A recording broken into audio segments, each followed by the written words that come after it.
The wonderful world of movies. I mean, we all love to watch movies, right? I mean, most of us do, I'm sure. And most of the time when we watch movies, we watch them for entertainment purposes. In this movie analysis assignment, I'm actually going to ask you to watch a movie from an analytical standpoint. It's going to be a fun exercise for you. You are to view the movie that is listed on the movie analysis assignment sheet, and I would like you to take note of the communication concepts that are portrayed in the movie.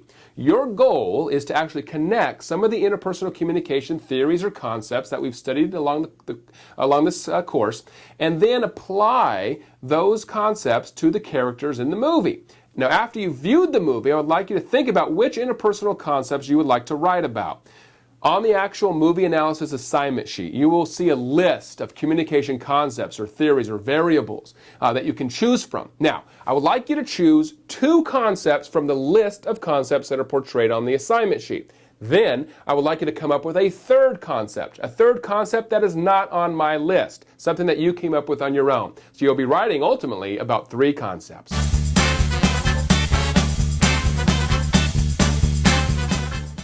Now, the movie analysis paper is a very formal paper. Sort of think of it as your term paper for our course for this semester. And I would like you to develop this paper in a very structured and organized way. Ultimately, you're going to be writing 3 to 4 pages of content, plus a cover page and a reference page. So your total paper will be about 5 to 6 pages, including the reference and the cover. And I would like you to develop a clear and structured organizational format, beginning with a solid introduction. In the introduction, I would like you to make sure that you include a short summary of the movie plot. Make sure you put that in your own words as well. Next, I would like you in the introduction to sort of describe which characters you're going to be applying your variables to. And then finally, at the end of your introduction, make sure you have a very solid, clear thesis statement that specifically previews the 3 concepts that you're going to be looking at in this movie.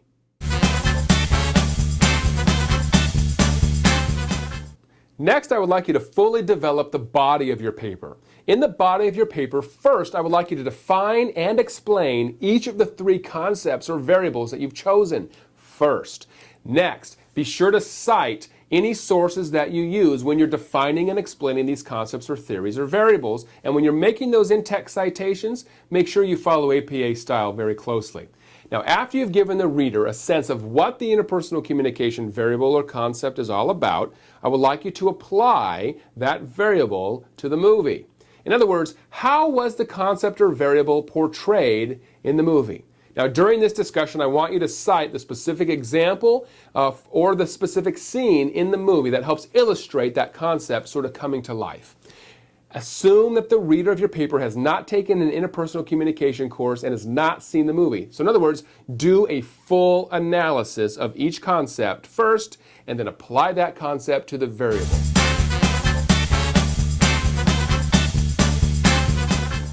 Now for the conclusion of your paper. In the conclusion, just like any other conclusion for a paper, you need to clearly restate the concepts or variables, the main points, that you covered in your paper. And I would like you also to provide closure for this paper. I'd like you to discuss any conclusions you can draw about human nature or about the characters portrayed in the movie that you use as examples.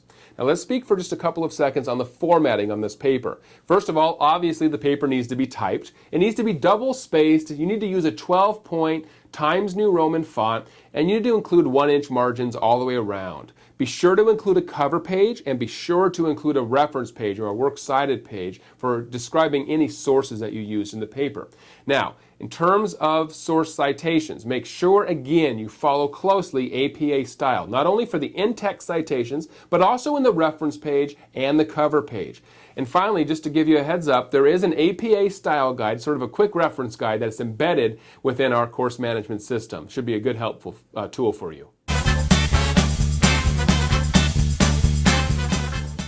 Now, a quick note on how your paper is going to be evaluated. Obviously, what you write is the most critical, so I'm obviously going to be looking at the content of your paper. But beyond that, I'm also going to be evaluating the form.